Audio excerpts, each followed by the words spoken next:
اچھا، اب یہ ان کی ویڈیو جاری ہوتی ہے اور اس کے بعد پھر پی ٹی آئی کے متعدد لیڈرز کی طرف سے اور خود پی ٹی آئی کے آفیشیل اکاؤنٹ سے ایک اور خبر جنریٹ ہوتی ہے آفٹر دس ویڈیو، اور وہ خبر کیا آتی ہے کہ جی امجد خان نیازی صاحب جو ہیں ان کے اہل خانہ نے، ان کے قریبی رفقا نے یہ رابطہ کیا ہے پاکستان تحریک انصاف سے کہ امجد خان نیازی صاحب نے نہ تو پی ٹی آئی چھوڑی ہے اور نہ وہ الیکشن سے دستبردار ہو رہے ہیں، وہ سٹل پی ٹی آئی کا حصہ ہیں، اور یہ جو ویڈیو سرکولیٹ کر رہی ہے یہ تشدد کے بعد انہوں نے مجبوری میں آ کر ریکارڈ کروا دی تھی، ادروائز وہ پی ٹی آئی کا حصہ ہی ہیں اور وہ الیکشن بھی لڑیں گے۔ تو اب یہ ان کی طرف سے آ گئی، میرا اپنا اندازہ ہے کہ مے بی انہوں نے خود ہی اس کو کیا ہو، تردید کر دی ہو، لیکن ظاہر ابھی ان کا نام نہیں آ رہا، ورنہ وہ دوبارہ سے بیچارے مشکل میں آ جائیں گے۔ تو یہ مذاق ہو رہا ہے الیکشن کے نام پر اس وقت۔ اس کے بعد پھر ایک اور آگے خبر آتی ہے، اس میں پتہ چلتا ہے جی کہ پولیس نے گرفتاری مانگ لی ہے 9 مئی کے مقدمات میں مختلف پی ٹی آئی کے رہنماؤں کی، اور اب ان میں کون کون شامل ہیں؟ زرتاج گل صاحبہ، واسق قیوم عباسی صاحب، عثمان ڈار صاحب اور پھر زلفی بخاری صاحب بھی۔ اب عثمان ڈار صاحب کیوں دوبارہ سے ایک دم مطلوب اور ملزم ہو گئے ہیں، اس کی بھی وجہ بڑی واضح ہے، آپ نے جیسے کہ دیکھا کہ انہوں نے دوبارہ سے جب سیاست کے میدان میں اترنے کا اور اپنی والدہ کی کیمپین کرنے کا اعلان کیا تو ساتھ ہی وہ نامزد ہو گئے۔ ادھر سے زلفی بخاری صاحب کا کتنا فنی بات ہے کہ جو کہ 9 مئی کے مقدمات کے وقت اس وقت تھے بھی نہیں، اس واقعے کے وقت پاکستان میں، اور وہ 2-3 دن پہلے ہی بیرون ملک روانہ ہو چکے تھے، لیکن ان کو بھی نامزد کر دیا گیا۔ پھر اس کے بعد ایک اور جو خبر آتی ہے جو واسق قیوم عباسی صاحب کے حوالے سے، وہ آلریڈی پولیس کسٹڈی میں تھے، اور اس کے بعد یہ بتایا گیا تھا کہ جی ان کے ٹویٹر اکاؤنٹ سے ایک میسج بھی آیا تھا کہ وہ خیر بات کہہ رہے ہیں سیاست کو، لیکن سب نے اس کے اوپر کویشچن کر دیا تھا کہ یہ انہوں نے خود نہیں کیا ہے، اور اب مجھے لگ رہا ہے کہ واقعی انہوں نے خود نہیں کیا، کیونکہ اگر انہوں نے پی ٹی آئی چھوڑ دی ہوتی تو پھر تو اب وہ دھل چکے ہوتے، صاف ستھرے ہو چکے ہوتے، ان کے اوپر کوئی مقدمہ ہی نہ رہ گیا ہوتا۔ تو زرتاج گل صاحبہ، اب چونکہ سب کو پتہ ہے کہ ویسے تو وہ روپوش ہیں، لیکن ظاہر ہے کہ وہ الیکشن لڑنے کے لیے اگر سامنے آتی ہیں یا کاغذ جمع کرواتی ہیں تو اس حوالے سے ان کے خلاف بھی ایف آئی آر میں انہیں بھی نامزد کر دیا گیا۔ تو تھرو آؤٹ یہ اس قسم کا الیکشن ہونے جا رہا ہے کہ جس میں یا تو لوگوں کو کھڑے ہی نہیں ہونے دینا، کھڑے ہونے دینا ہی نہیں ہے، کاغذات جمع ہی نہیں کرانے دینے، اور پھر اس کے بعد ان کے گھروں پر ریڈز کرنے ہیں، ان کے فیملی ممبرز کو ہراساں کرنا ہے، ان کی ویڈیوز آئیں گی چھوڑنے کی، اور عجیب کنفیوزڈ قسم کا سما جو ہے وہ آپ کو نظر آ رہا ہے۔ لیکن یہ صرف ہمیں نظر آ رہا ہے یا کچھ اور لوگوں کو نظر آ رہا ہے، باقی پورا سسٹم جو ہے جو خود اس میں ملوث ہے یہ سب کرنے میں، اس کو یہ کیسے نظر آ سکتا ہے؟ کیونکہ یہ تو پورا ایک نیکسس ہے جو اس وقت شروع ہوا ہوا ہے کام، اور یہ سارے مل کے یہ سب کر رہے ہیں۔ تو پھر اکثر لوگ میں دیکھتی ہوں کہ بڑوں کو پکار رہے ہیں کہ جی دیکھیں جی کیا ہو رہا ہے، تو وہ کیا دیکھیں، وہ تو خود اس کا حصہ ہیں، تو پھر یہ کس طرح سے وہ روکیں یا کس پہ آواز بلند کریں؟ تو یہ تو آپ پھر بات جانے ہی دیں۔ اب آ جاتے ہیں جس بات کے اوپر کہ بولنے والوں میں ایک بڑی آواز عمران ریاض بھائی کی۔ عمران ریاض بھائی ماشاءاللہ ایک انٹرویو بھی انہوں نے دیا، اور اب دوبارہ سے وہ آہستہ آہستہ میں منظر عام پر نظر آ رہے ہیں، اور وہ تمام لوگ جو کہ یہ خدشات کا اظہار کر رہے تھے کہ وہ ڈر گئے ہیں، جھک گئے ہیں، کمپرومائز کر گئے ہیں، یا وہ کوئی ایجنڈے کے تحت واپس آئے ہیں وغیرہ، تو ان سب کے منہ پر میرے خیال ہے خوب زوردار تماچے پڑتے ہیں جب ان کی کوئی اپیئرنس ہوتی ہے، جس انداز سے وہ بات کرتے ہیں، کیونکہ ان کی آواز میں کوئی فرق نہیں آیا، وہی گرجدار آواز، ان کی بات میں کوئی فرق نہیں آیا، وہی اصول پرستی کی بات، اور ان کے انداز میں کوئی فرق نہیں آیا، وہی بہادری اور دلیری کا انداز، تو ان میں تو کوئی فرق نہیں آیا، اور ان کی سوچ میں بھی فرق نہیں، اور آج جو انہوں نے تقریر کی اس میں بھی انہوں نے یہ بات کی کہ آپ وقتی طور پر کسی کو چپ کروا سکتے ہیں، کسی کو مجبور کر کے خاموش رہنے کا کہہ سکتے ہیں، غائب کر سکتے ہیں، لیکن اس سے آپ اس کی سوچ نہیں بدل سکتے، اور سوچ ان کی نہیں بدلی، اور صرف انہی کی نہیں، باقی جتنے بھی لوگ اس وقت اس سوچ کے ساتھ کھڑے ہیں، اور وہ میجورٹی میں ہیں، اگرچہ وہ کمزور ہیں لیکن میجورٹی میں ہیں، اور جو میجورٹی میں ہوتا ہے وہ کمزور بھی نہیں ہوتا بائی دا وے، تو ان سب کی بھی سوچ بدلی نہیں جا رہی ہے، وہ سوچ وہیں پہ موجود ہے، بھلے آپ اپنی طاقت آزما رہے ہیں، ہر حد تک جا کر طاقت آزما رہے ہیں، لیکن سوچ نہیں بدل پا رہے، اور یہ بڑا فیئرلی انہوں نے کامنٹ کیا۔ آج ایک دفعہ پھر سے دل باغ باغ ہو گیا، خوش ہو گیا ان کی تقریر سن کے، وہی انداز گرجدار، وہی بے باک اور دو ٹوک انداز میں گفتگو۔ اس کے بعد انہوں نے ایک بڑا امپورٹنٹ پھر وہی بات دہرائی کہ میرے ملک کا فیصلہ میرے لوگ کریں گے، بند کمروں میں بیٹھے چند لوگ نہیں کریں گے۔ تو پھر یہ بات تو وہ پہلے بھی کرتے تھے، تو انہوں نے پھر یہ دہرائی، اور یہ بات بھی کہ بولنا ان کا حق ہے، اگر وہ کچھ غیر آئینی غیر قانونی کرتے ہیں تو انہیں عدالتوں میں پیش کریں, جج کے آگے رکھیں, جیل میں ڈالیں, لیکن یہ نہیں آپ کر سکتے کہ اس کو غائب کر دیں, اس کو بولنے کی صلاحیت اس سے چھین لیں. اگر آپ کا آئین اور قانون اس بات کی اجازت دے رہا ہے تو وہ اس کے مطابق چل رہا ہے. تو یہ بات تو وہ کل بھی کرتے تھے, یہ بات انہوں نے آج بھی کی, اور تھوڑی شرم بھی دلائی کہ افغانی, بنگلہ دیشی, انڈینز کتنا آگے چلتے چلے جا رہے ہیں اور ہم مستری بدلے جا رہے ہیں. ہم یہی چیزوں میں الجھے ہوئے ہیں کہ طاقت اس کو کھینچ, اس کو دے, اس کو کھینچ, اس کو دے. یہ والی ہماری کیفیت ختم ہی نہیں ہو رہی 75 سال سے. ہوس ہے کہ جان ہی نہیں چھوڑ رہی ہے کسی طرح ملک کی. 75 سال رول کر لیا لیکن ہوس جان نہیں چھوڑ رہی. شکلیں بدل جاتی ہیں, مینٹالٹی وہیں پہ کھڑی ہے. ملک ٹوٹ گیا لیکن مینٹالٹی وہیں پہ کھڑی ہے. آج بھی سب کچھ سامنے واضح نظر آ رہا ہے لیکن مینٹالٹی وہیں پہ کھڑی ہے کہ ہم ہی ہیں جو بھی ہیں, جو ہم کہیں گے وہی ہوگا. یہی ہمیں آج بھی نظر آ رہا ہے. بہرحال اب کچھ خبر اس حوالے سے بھی آپ کو دے دوں کہ ڈونلڈ ٹرمپ صاحب جو امریکن پریزیڈنٹ تھے سابق, ان کو نااہل کر دیا گیا کیپٹل ہل میں,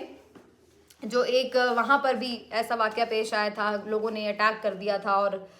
کچھ پرتشدد واقعات وہاں پر رونما ہوئے. تو اس کے بعد ان کو بھی نامزد کیا گیا تھا. کولوراڈو کی ایک عدالت نے انہیں اس میں سزا سنا دی ہے اور اس وجہ سے نااہل بھی آئندہ الیکشن کے لیے قرار دے دیا ہے, یعنی اب وہ الیکشن نہیں لڑ سکتے, اگلے صدارتی الیکشن. اس کے اوپر ڈونلڈ ٹرمپ نے ریاکشن بھی دیا اور انہوں نے کہا کہ جو بائیڈن جو ہیں بیسکلی جمہوریت کش قسم کے انسان ہیں اور انہوں نے یہ جمہوریت پر حملہ کیا ہے, اور یہ انہیں معلوم ہے کہ اس وقت وہ الیکشن نہیں جیت سکتے اور پاپولر ہیں اس وقت ڈونلڈ ٹرمپ, لیکن انہوں نے محض اپنی کرسی بچانے کے لیے یہ فیصلہ کیا. وہ بھی یہی بات کر رہے ہیں کہ فیصلے پر اثر انداز ہوئے ہیں وہ, جو ہم یہاں پہ بھی معاملات دیکھتے ہیں سسٹم میں بھی, تو وہاں پہ بھی اسی طرح کا سسٹم ہے. اب اس کے اوپر مزے کی بات یہ ہے کہ جو بہت سے پاکستان کے صحافی ہیں بڑے خوش و خرم ہو کر ٹویٹ کرتے پھر رہے ہیں کہ دیکھیں جی وہاں پہ بھی 9 مئی کے جیسے مقدمات ہوئے تھے اور وہاں پر ڈونلڈ ٹرمپ کو انہوں نے نااہل کر دیا. کامران شاہد صاحب نے ایون یہ بھی لکھا کہ وہ تو وہاں پر حالانکہ فزیکلی موجود نہیں تھے, لیکن چونکہ وہ اس کو مورل سپورٹ دے رہے تھے ان تمام بلوائیوں کو جو وہاں پر موجود تھے جنہوں نے اٹیک کیا,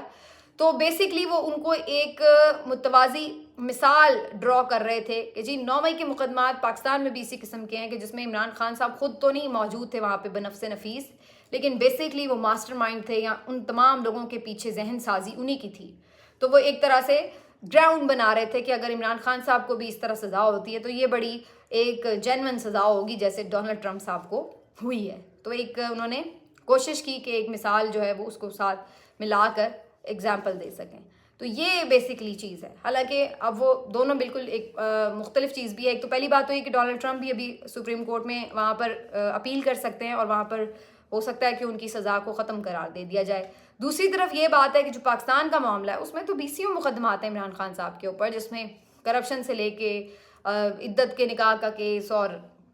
بہت عجیب و غریب قسم کے دھمکی والا کیس اور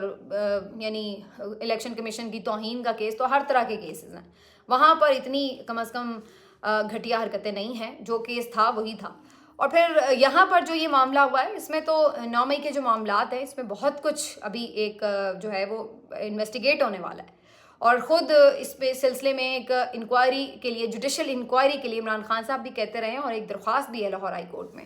اس کا بھی فیصلہ نہیں آیا ہے, لیکن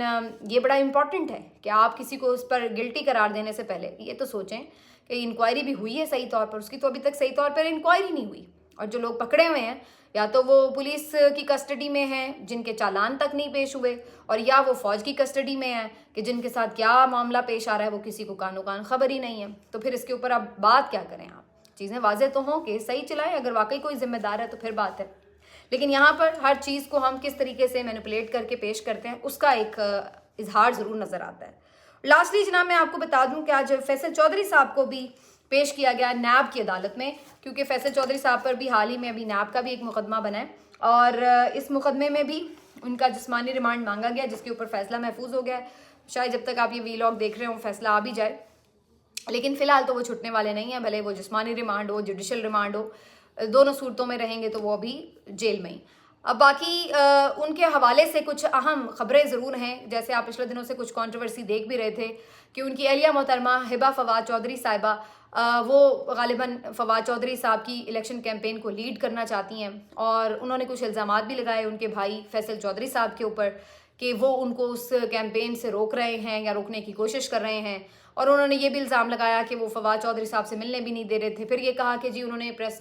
کلب کو تالے لگوا دیے، اور پریس کانفرنس وہ کرنا چاہتی تھی جیلم میں تو وہ نہیں کرنے دی گئی۔ تو اس قسم کی انہوں نے گفتگو کی۔ وجہ اس کی کیا ہے؟ جب کاشف عباسی صاحب کے پروگرام میں وہ موجود تھی، انہوں نے سوال کیا تو وہ اس کا جواب نہیں دے سکیں، کہا کہ آپ انہی سے پوچھ لیں۔ تو اب بات یہ کہ پہلی بات تو لاجک کی یہ سمجھ نہیں آتی کہ فیصل چودھری صاحب ان کو کیوں کیسے روک سکتے ہیں؟ پریس کلب پر کیا فیصل چودھری صاحب کا قبضہ ہے کہ وہ تالے لگوا دیں گے؟ دوسری بات یہ ہے کہ فیصل چودھری صاحب سے جب اس بابت سوال کیا گیا تو انہوں نے بڑا گریسفلی آنسر کیا۔ مجھے ذاتی طور پر اس لیے بھی خوشی ہوئی کیونکہ میرا بھی تعلق ہے ایک فیصل چودھری صاحب سے، ہم ظاہر ہے اکٹھے پروگرام کرتے ہیں، اور جتنا میں ان کو جانتی ہوں وہ واقعی بڑے نفیس اور بڑے وزادار، بڑے خاندانی قسم کے انسان ہیں۔ اور انہوں نے جس طریقے سے ان سوالوں کو ہینڈل کیا، جب ہبا کے بارے میں پوچھا گیا کہ بھئی آپ کی بھابھی کو کیا اعتراضات ہیں، آپ سے کیا مسئلہ ہے، انہوں نے کہا کہ وہ گھر کی بات ہے، گھر میں ڈسکس کر لیں گے، اب بہن ہے میری، کوئی مسئلہ نہیں، اگر کوئی شکایت ہوگی دور کر لیں گے۔ تو بھلے انہیں جتنے مرضی گریونسز ہوں، لیکن آپ دیکھیے کہ انہوں نے میڈیا پر اس بابت بات نہیں کرنا پسند کیا، اور میرا خیال ہونا بھی یہ چاہیے وزادار انسانوں میں۔ باقی ہبا فواد کو یہ ضرورت کیوں محسوس ہوئی یہ تو وہی بظاہر بتا سکتی ہیں ذاتی طور پر، لیکن اس متعلق جب معاملہ فواد چودھری صاحب تک پہنچا ہے کہ جناب وہ تو جیل میں ہے لیکن پیچھے سے بھابھی اور دیور میں جو ہے وہ ٹھن گئی ہے، تو اس کے بعد پھر فیصل چودھری صاحب نے کہا کہ الیکشن تو بہرحال وہ خود ہی لڑیں گے، آزاد لڑیں گے یا نہیں اس کے اوپر انہوں نے کوئی واضح نہیں کہا، لیکن یہ کہا کہ الیکشن تو وہ دونوں حلقوں میں جیلم کے خود ہی لڑیں گے، اور انہوں نے کہا کہ کیمپین میرے دونوں یہ لوگ چلائیں گے، یعنی ہبا بھی اور اس کے ساتھ ساتھ جو یعنی فیصل چودھری صاحب ہے وہ بھی۔ پھر اس کے بعد انہوں نے یہ کہا کہ ہاں اگر میں نااہل ہو جاتا ہوں یا الیکشن نہیں لڑ پاتا تو پھر گھر کے جو بڑے ہیں چودھری شہباز وہی فیصلہ کریں گے کہ کون الیکشن لڑے گا، فیصل چودھری ہو یا ہبا فواد۔ ان کو فواد چودھری صاحب نے خود سے نامزد نہیں کیا کہ جی میری جگہ پہ کوئی یہ بھی الیکشن لڑ سکتا ہے، تو یہ انہوں نے ایک چیز تو بتا دی ہے۔ تو بہرحال یہ ایک فیملی ڈسپیوٹ ہے جس کو میرا خیال ہے کہ وہ خود ہی آپس میں ہی فیملی والے سارٹ آؤٹ کر لیں تو بہتر ہے، لیکن اس کو میڈیا پر لائی ہیں چونکہ ہبا فواد، تو ظاہر ہے میڈیا والے ڈسکس تو کریں گے اور اس پہ بات بھی ہوگی، لیکن بظاہر مجھے لگتا ہے کہ ہبا فواد صاحبہ جو ہیں وہ کافی پیشنیٹ ہیں، یا آپ کہہ سکتے ہیں کہ خود عملی سیاست میں حصہ لینا چاہتی ہیں، اور یہی وجہ ہے کہ انہوں نے فرنٹ سے آ کے جو ہے وہ اس معاملے کو لیڈ کرنے کی کوشش کی ہے۔ باقی جو قانونی معاملات ہیں ظاہر ہے وہ سارے فیصل چودھری صاحب پہلے بھی سنبھال رہے تھے، ابھی بھی سنبھال رہے ہیں، اور چونکہ وہ حلقے کی سیاست کو بہتر سمجھتے ہیں، فواد چودھری صاحب کے ساتھ ہر وقت موجود ہوتے ہیں، تو ظاہر ہے وہ بھی کیمپین کا حصہ تو رہیں گے۔ لیکن اب یہ جو ڈسپیوٹ ہے یہ میرا خیال ہے کہ جب الیکشن کا حتمی فیصلہ ہو جائے گا کہ کون الیکشن لڑ رہا ہے تو وہ پھر ہی جو ہے وہ فائنلی شاید ختم ہوگا یا شاید اور بڑھ جائے گا۔ ملتے ہیں آپ سے اگلے ویلاگ میں، اپنا خیال رکھیے، اللہ حافظ۔